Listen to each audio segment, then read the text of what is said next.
Venice, the enchanted city that rises from the water, a place that defies the laws of physics and captivates all who visit. But how did a shallow, muddy lagoon become one of the world's most influential cities? The answer lies in the engineering marvel that is Venice, where mud was transformed into marble and canals into streets. Imagine yourself fleeing from the Huns during the fall of the Roman Empire, stumbling upon a marsh, only to find it is a sinking island of mud.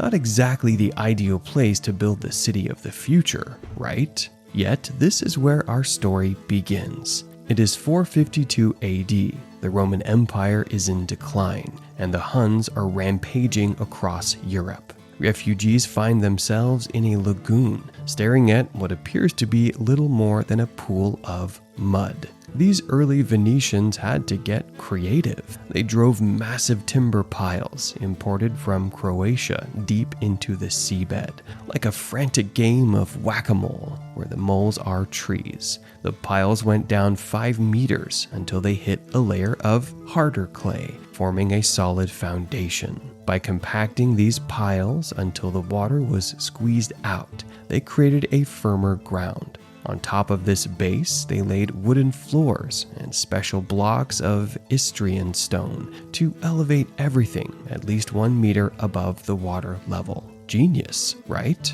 These wooden piles remain strong to this day, supporting Venice for centuries. Who would have thought that wood and water could make such a perfect partnership?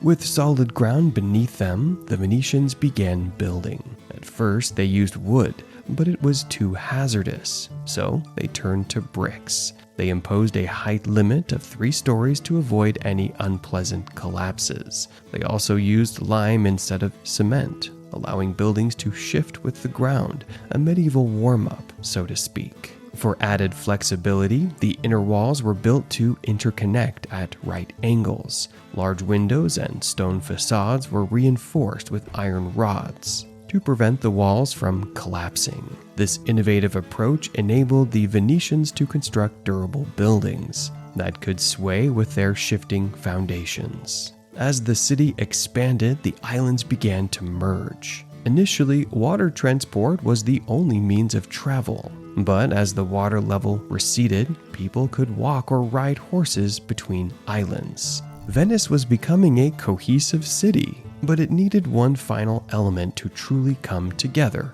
bridges. During its first 500 years, Venice had no bridges at all.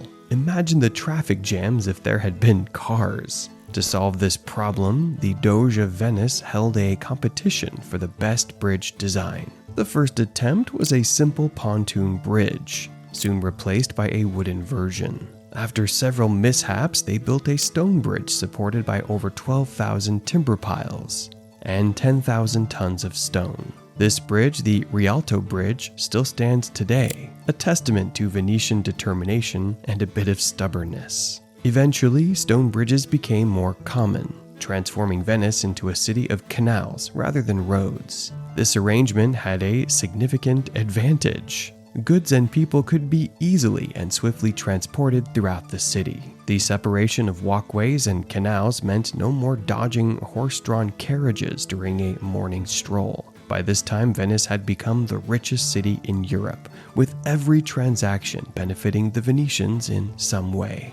But with great wealth came a great thirst. The growing population needed clean water, and the salty lagoon water simply could not suffice. Faced with a lagoon of poor quality water, Venice had to think outside the box, or rather under the square. One of the unique solutions developed by the local inhabitants was to convert the main square of each island into a catchment basin for rainwater. They excavated large ditches beneath the squares, lined them with clay, and filled them with sand and stones, before covering them with tiles. This system of natural water purification allowed rainwater to flow into these basins, filter through the sand and stones, and collect in wells constructed at the center. Additional structures near pathways were fitted with gutters to direct rainwater into these catchment systems, effectively turning Venice into one large drainage network. Over 600 wells were spread throughout the city, keeping the Venetians hydrated and, naturally, happy. Time and again, Venice has managed to face adversity head-on and create engineering marvels.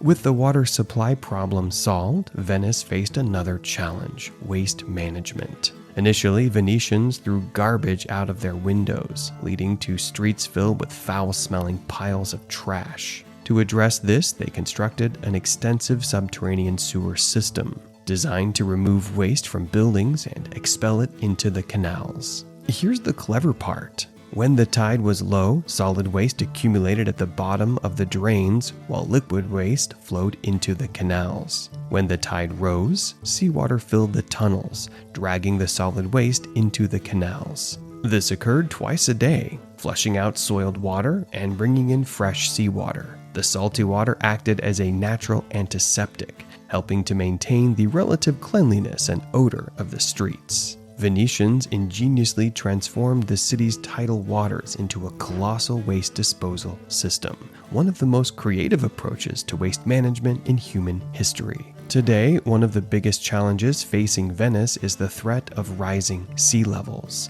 The city is sinking, and the lagoon's waters are rising. Recognizing the need to protect this fragile ecosystem, the Venetians have implemented a project known as MOSE, Modulo Sperimentale Elettromeccanico. The system of movable flood barriers is designed to protect Venice from the highest tides, ensuring that the city remains above water. To this day, Venice remains a testament to the extraordinary engineering skills of its founders. The bridges, canals, and structures supported by ancient timber piles still stand. Venice is, without a doubt, one of the greatest human accomplishments in urban development. It's inspiring how the city evolved in such a challenging environment, driven by the work of engineers who developed innovative solutions. The timber piles driven into soft clay, the complex network of canals and bridges, the system for rainwater collection, and the tunnels for waste disposal